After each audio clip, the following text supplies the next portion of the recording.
So I've now read every book that is considered a good starting place in the Discworld. I'm going to talk about all these books, where you should start in the Discworld, where I think you should start in the Discworld, and why you should read Discworld, and what are the books that kind of encompass all the series within Discworld. So let's get into it.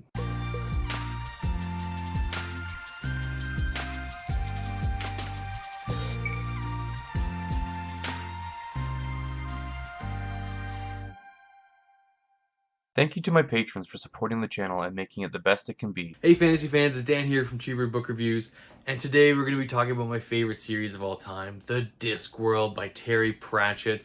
It's a 41 book series. It's a deep, in-depth series. There's a lot of books in the series, and as you guys know, I love Terry Pratchett. I counted up my Terry Pratchett collection. I own 80 books by Terry Pratchett. He's such a fantastic author for me. I really connect with his writing, his characters, just the plots he develops, and just the comedy within his books. So I'm really here to talk about, this is going to be a longer video, so it's really going to be about where to start in the Discworld. What are the known starting points of Discworld? Some of you guys have probably seen this map. So this map really kind of breaks it down into the sub-series of Discworld. I'm going to talk about all these kind of sub-series and all the type of characters you might get introduced to within the Discworld. Let's start out with the traditional, if we're going to read the Discworld, we'll read in publication order. So those two books would be The Color of Magic and The Light Fantastic. If you guys saw my most recent video, I did a review of these books and I talked about the strengths and weaknesses of the books and why I like them, and what I thought of them being a good start for the Discworld. Are these an ideal start for the Discworld? No. Categorically, I would say no. The Discworld is still very formative at this stage with these two books. It's really not until book 4, which is a book we'll talk about later, that Discworld starts to kind of get on track. Terry starts to recognize some of the characters that are going to be staples. And really in these books, a lot of the foundation is laid, but it is then reworked in other books. So no, I would not recommend these as a good start. They are great books, but I think you appreciate them more, and I know I appreciated them more when I came and I read them later as a Discworld fan. I've already read a few books, and I wasn't really ready for them yet. So The Color, Magic, and The Light Fantastic, I would say, are not a priority and not a great starting point for the Discworld. The next book that is seen as a good starting point in the Discworld is Mort, book 4. So this is the first book in the Death series. This is kind of really where the Discworld starts to pick up, gets its teeth, really starts. This becomes the Discworld from here on. Terry's really kind of starting to hit a stride, prime Discworld from here on out, probably till around like books 30. So just to kind of recap too, like I've read now around 29 books in the Discworld, so I've not fully read the series, I'm not completely finished it, but I think I'm well enough read now that I can kind of formulate an opinion. So Mort is a really good starting spot in the disc. I think it's quite a small book. You get introduced to characters who are going to be throughout the Discworld. I think it's only Death is in every book but one, and you really get some interesting insights into the world of Death with this book. There's a really strong, good main protagonist in this book. Kind of really gets you hooked a little bit on the series. And when I read it, I really just wanted to continue more with Death, because Death was always one of my favorite characters. One of the characters I was always interested in reading more about. And Mort is a very strong contender for being up there in terms of my recommendations where you should start the Discworld. So it's a great book, and we're going to talk about the Death series a little bit later. All right, guys, so the third recommendation where you should start. So these are all kind of going in different series. So we start with the Wizards with Rincewind and Two Flower and The Color, Magic, and The Light Fantastic. We have Mort. We are introduced to Death and then Mort. And then it is the Witches with Weird Sisters. So this is actually not the first introduction to the main witch, which is Granny Weatherwax. We do meet Granny Weatherwax in Equal Rights. You'll see, there's a reason why Equal Rights isn't the recommended book to start with the witches, it's because the witches really aren't in their kind of full capacity at that stage. It's only really meeting Granny Weatherwax. Equal Rights is a fantastic book. Again, it's number 3 in the Discworld, so it's still very formative, still very early days, but you meet Granny Weatherwax and then the 2 other witches, which is Magrat Garlic and Nanny Ogg. And so these 3 witches really make up the triumvirate goddess of the maiden, the mother, and the crone. And I really, really do like this book. I've read this book. It's probably the Discworld book I have read and listened to the most. So I have physically read it and I have listened to 2 audio versions, and I still think reading it is the best way to go. So is this a good start in the Discworld? Yes. You really get to see the witches. Terry introduces the characters of, Magrat and Nanny Ogg. They're in the kingdom of Loncra. They're in the Ramtops, a very magical area of the Discworld. And it's a great place to start. It's if you like Shakespeare, this would be a good place to start for you if you are, first time new to Discworld. It's a play on Macbeth, but it's a really interesting story. It has a lot of familiar beats to it, but you really get to see the Pratchettisms, the comedy at play, and I think this is a really, really solid start. And you get to see magic, witches magic, at a level that you hadn't really seen in Equal Rights. So I really like Weird Sisters, and I think it is an excellent start in the Discworld. So it's around book 8 where Terry really starts to hit his stride in the Discworld, and he starts being more experimental, and he introduces characters that probably become the most iconic, most recognizable. This series is seen as probably the strongest series within the Discworld, and that is the City Watch Guards, and you get introduced to Samuel Vimes. So Samuel Vimes, he is an alcoholic cop. He's a bit down on his luck, a bit pessimistic, not your ideal hero.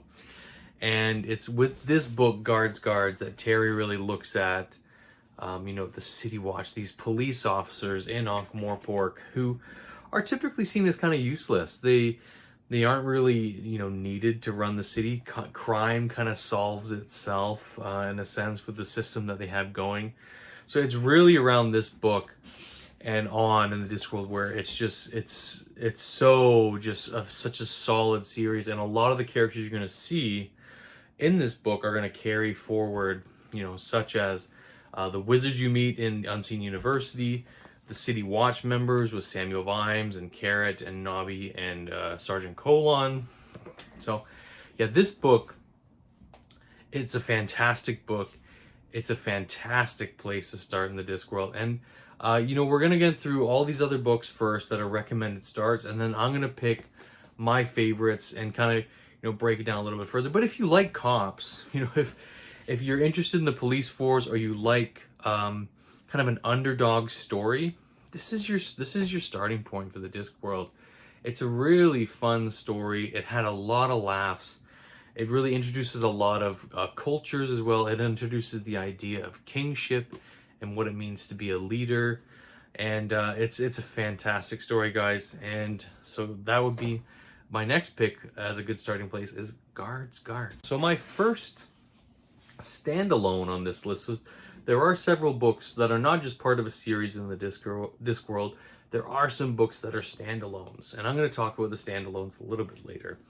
So the first book that I recommend, that if you want to just jump in, have a standalone, don't be attached to a series, that is Small Gods.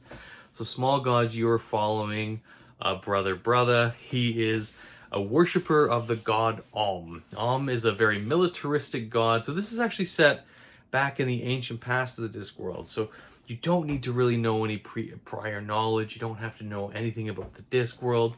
This is a great place to jump in. It's a really good exploration of religion, a really good exploration of belief and faith, and what it means to, have faith, and what it means just to be a good person, and how, those with religion can be good people and can be evil people too. So this book is a fantastic exploration of those themes and those topics. If those are themes that are interesting to you, this is a great place to start as well in the Discworld.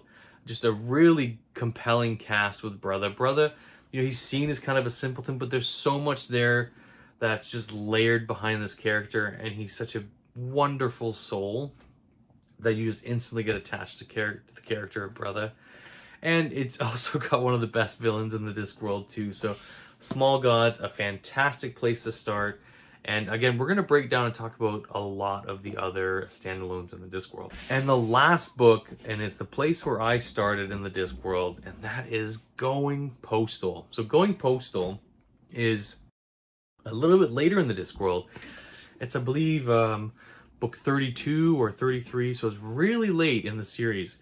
And this follows a tale of Moist von Lipwig, who is a con man who's been caught. He's been banged to rights, caught, and instead of being put to death, he has to revitalize the postal service and become a public servant and serve the people he robbed from. And it's fantastic. This is where I started with the Discworld. It is a great start. You really don't need to know much more. You don't really need to read anything previously in the Discworld to start here, but this is a good starting place within the Discworld. Obviously, if you started somewhere else and you read this book, you would understand some characters' places a little bit more, you know, such as Samuel Vimes and Carrot, and some of the wizards you're going to meet. But you know what? Jumping into the Discworld, this being my first foray in, I absolutely adored it. It's I'm not gonna wax more lyrically about it, but Going Postal is a fantastic place to start. It's really the industrial area. So, it's the beginning of the industrial era of the Discworld. So if you like the idea of like a culture hero, industrial revolution, if you like mail and stamps, this is for you. All right, guys. So we've broken down all the books. We've talked about all the books that are a great place to start in the Discworld. And so I'm going to give you my 3 picks that I think are the best place to start. So the first one, and which should be no surprise to anyone, which is the best place to start in the Discworld, I find, is the City Watch Guards. This book is just, you know, from beginning to end, gripping. You meet these fascinating characters. They're not always likable characters, but they just have a really fun dynamic. And you can see how one character comes in and just changes the world for all these characters, and he questions why we do the things we do. And Terry really flips on its head the trope of the policemen who come in and save the day. These characters are meant to be fodder, but they come in and they are heroes. So I think Guards is a fantastic book. It's absolutely hilarious and is my recommended start for the Discworld. So my second place to start that I would recommend would be Small Gods, actually. Small Gods is, again, as I said earlier, it's a great book. It's a great exploration of religion. There's not too many main characters going to go on. You don't have to remember a lot of characters. It's really just Brother and a certain Tortoise, who are the characters you're really concerned about, and you're following their journey, following their dialogue, and following their exploration on the disc. And this book is laugh out loud. It has a lot of deep themes, though. Terry had a really good understanding of humanity, and he really hits it home in this book, and I think it's a great place to start. It's a standalone book. There's not a lot of stakes for you to get invested in the Discworld. You could start here happily and put it down and have a great time. And the last start I would recommend, again, all the starts I said are great places to start. You could start there, but these 3 are my picks, and that is Going Postal. This book was so much fun for me. I didn't feel too overwhelmed when I started it. It just got me hooked on the Discworld. I just wanted more, and I just kept devouring more Discworld books. I really connected with the character of Moist von Lipwig. Yes, I know his name's a bit weird and a bit gross, but, you know, there's something charming about a con man who, as a character you shouldn't like, but you're rooting for him the whole time, and I just really enjoyed the character of Moist and the supporting cast that you meet. And I just felt right at home with Moist von Lipwig. You know, so now we talked about where we should start in the Discworld. Let's just, you know, kind of break down the Discworld a bit, break it up into its sub-series.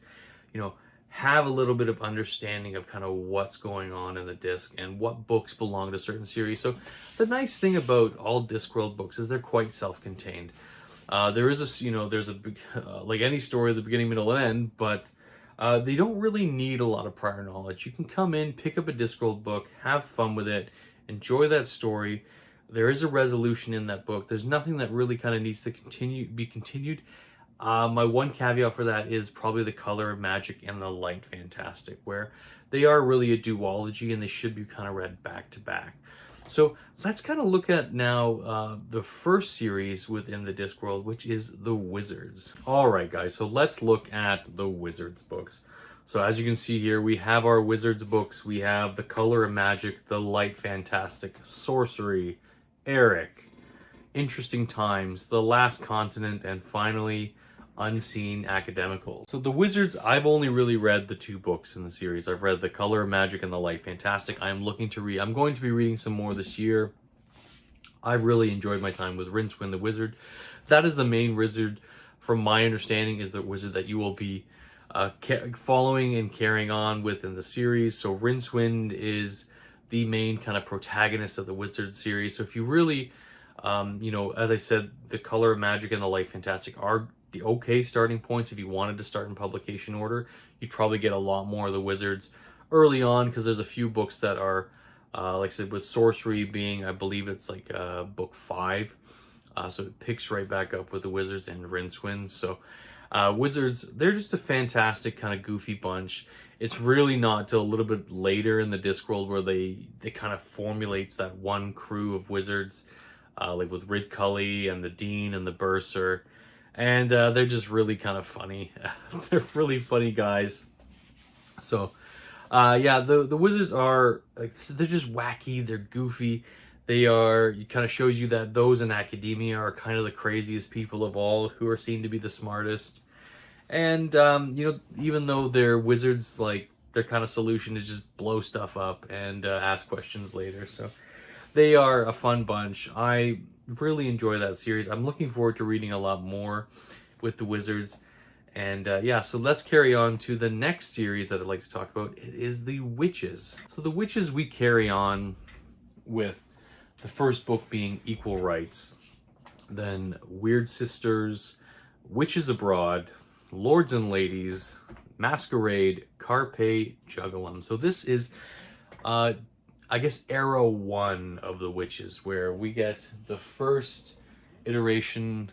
We get the first iteration of the Witches, where we're following Granny Weatherwax, McGrath Garlic, and Nanny Ogg. So there are other witches who are going to join us along the way, but the Witches really kind of focus on like folklore, on like hedge magic, headology, or psychology, and they also have a very whimsical kind of fairy tale aspect to their stories. And also, if you like, the theater, or if you like opera, they're a great place to start. I've read all the Witches books so far except for Carpe Jugulum. I'm going to be reading Carpe Jugulum later this year. So, but I have every expectation that I'll love it. Some of my favorite books are the Witches books. Like Witches Abroad is one of my favorite books of all time. It's probably my favorite Witches book. And it's just full of fairy tale references, folklore, but it's also very clever. You have this character of Granny Weatherwax, who just takes no nonsense, but she's such a rough exterior, but she's such a golden heart, and she cares so deeply for people. And you really you see Granny at work, and how she won't kind of take no for an answer, and she's a force of nature herself, but she's also then tempered by the other witches that are part of her, I guess, her crew. So, or her coven, I guess, if you want to say that. So the Witches, they're a fantastic story. They're just full of characters that I love and that are wholesome. I cannot wait to continue on with the next era of Witches. All right, guys, so we're moving on to the City Watch. So the City Watch, as I mentioned, starts with Guards, and then we get into Men-at-Arms, then Feet of Clay, Jingo, the Fifth Elephant, Night Watch, Thud, and then Snuff. So I have read every Guards book except for Thud and Snuff. I have enjoyed every book in this series. Each book has gotten better and better. The depth you kind of get with Samuel Vimes, the more you like. I find that when I'm in Ankh-Morpork, I'm the happiest and I'm enjoying the story the most. But this series, again, it just introduces these fascinating characters that you just absolutely love, and you see the evolution of Samuel Vimes from where he was from a drunk to a very powerful man in Ankh-Morpork and in the series. And I just really like the growth that Terry has here. The comedy's on point, but the characters that he built in this series are just absolutely dynamic. You love them. You love to see their struggles. They're hilarious. Some of them are downright disgusting, but they kind of have a heart of gold too.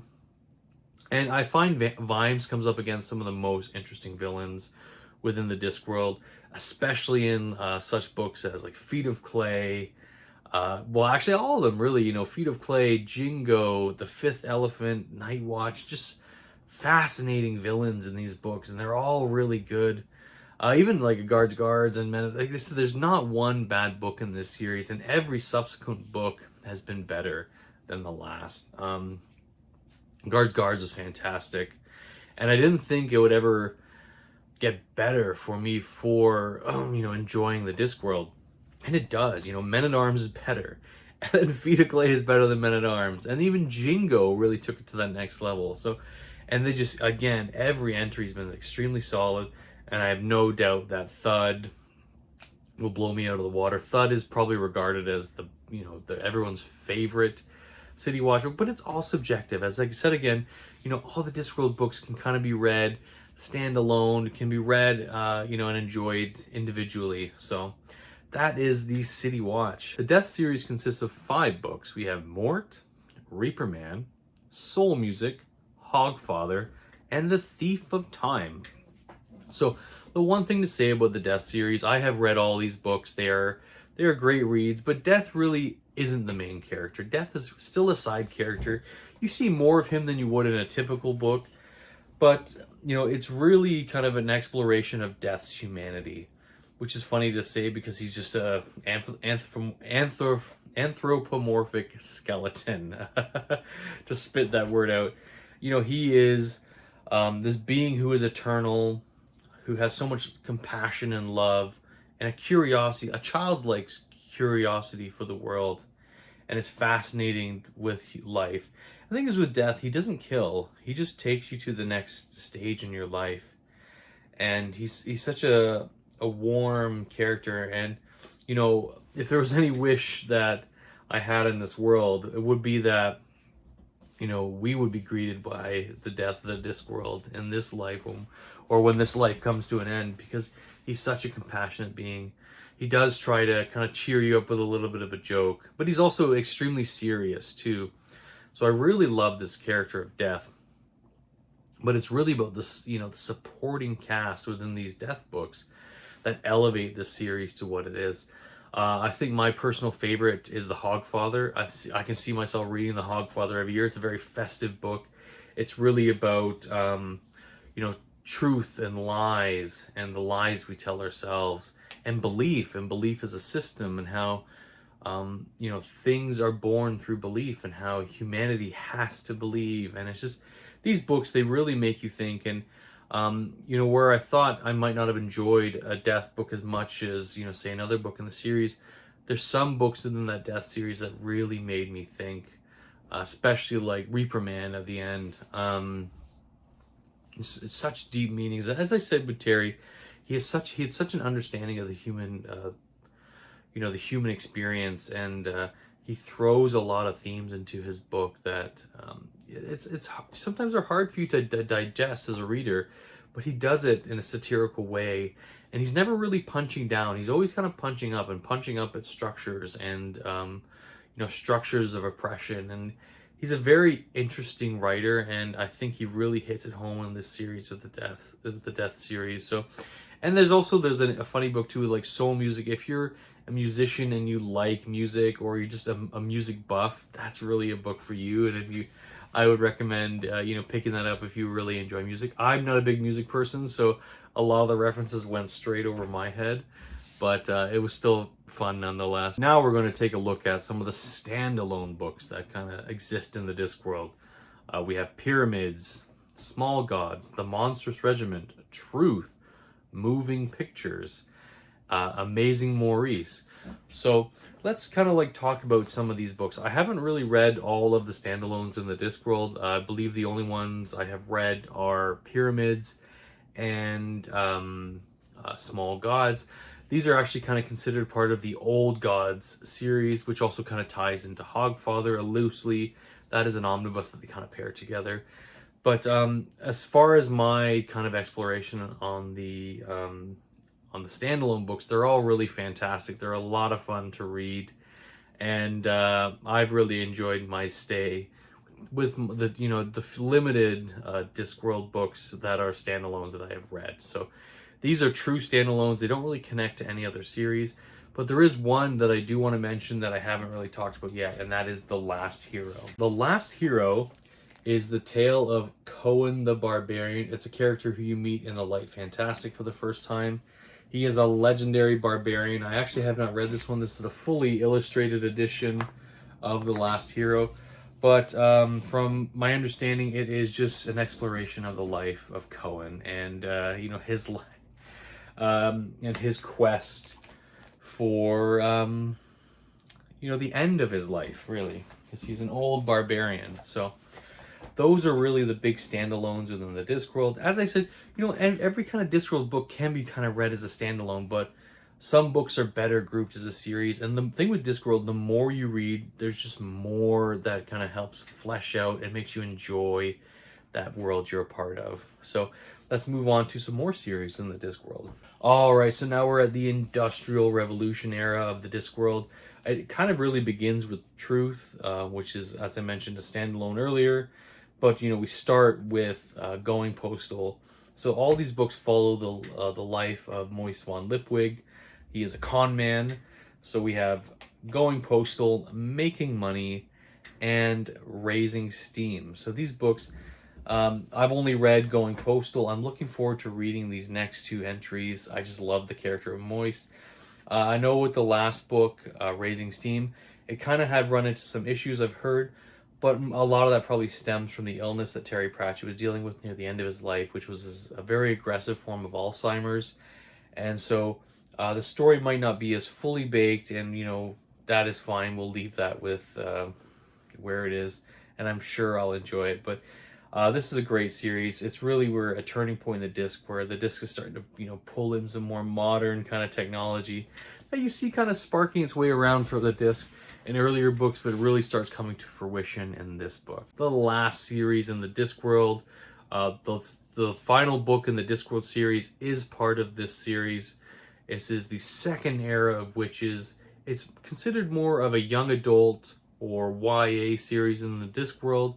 I haven't read any of these books yet, but let's kind of break them down. So the first book is The We Free Men, A Hat Full of Sky, I Shall Wear Midnight, Winter Smith, and The Shepherd's Crown. So The Shepherd's Crown being Terry Pratchett's last book. This is the one book where I've heard and would recommend that remains last in the Discworld, being the last book you read. Again, I don't know too much about the series. I haven't read any of these books, but I'm excited to get there. So that's really it, guys. Breaking down the Discworld. So I just want to kind of talk about why I like Discworld so much and why I enjoy it and why I think you as a reader would enjoy the Discworld. If you stuck around this long, we've looked at all the series, looked at where you should start in the Discworld. And for me, it's just such a fantastic series because it has everything I want. It has comedy. It has witches and wizards and knights and heroes and dragons and villains. But it's, again, like Terry's not just, crafting a world full of these things. He's crafting a world full of deep meanings and deep messages. And he does so many explorations of certain things in his novels of, sexuality, what it means to be a man, what it means to be a woman, life, death. He hits on these big themes. Like he even tackles themes such as racism between dwarves and golems, for crying out loud. But he does it in a way where he's never really punching down, and he's really trying to hit on these themes without being aggressive or being really on the nose. But he just has such a fantastic way of expressing himself as a writer, and I find with his books, the more I read, the more I enjoy the subsequent books I had read. And it just adds that extra layer to the Discworld, that extra level of enjoyment that no other series has ever done for me. And one of the things too I really want to highlight is just how funny the guy is. Like, I've never picked up a Discworld book and not laughed out loud. Like, it's chuckling all the time, splitting my sides. And some of them just had me howling, or I had to put the book down and regroup and try again later. But yeah, some of them they're just so funny and wholesome, and that you get attached to characters that just mean so much to you. And when you see these characters show up in other subsequent books, it's just pure enjoyment. So anyways, guys, I love the Discworld. The Discworld is going to be a series that I read for the rest of my life, that I'm going to read to my kids, that I hope my kids can enjoy with me. But I hope it's a series you can enjoy with me. I'd love to discuss the Discworld with you. If you're interested in becoming, a patron or becoming, a member of my Discord, there are links to that down below. But as always, guys, if the biggest thing with Discworld, even though I know it's an intimidating series, it's a lot of books, it's 41 books, it's crazy. But the biggest thing is starting. The biggest thing is starting, and finding any place to start is fine, as long as you start. I gave you my recommendations for where you should start in the Discworld, but you know what? Start where you think is best, and as always, we'll see you on the next one. Cheers.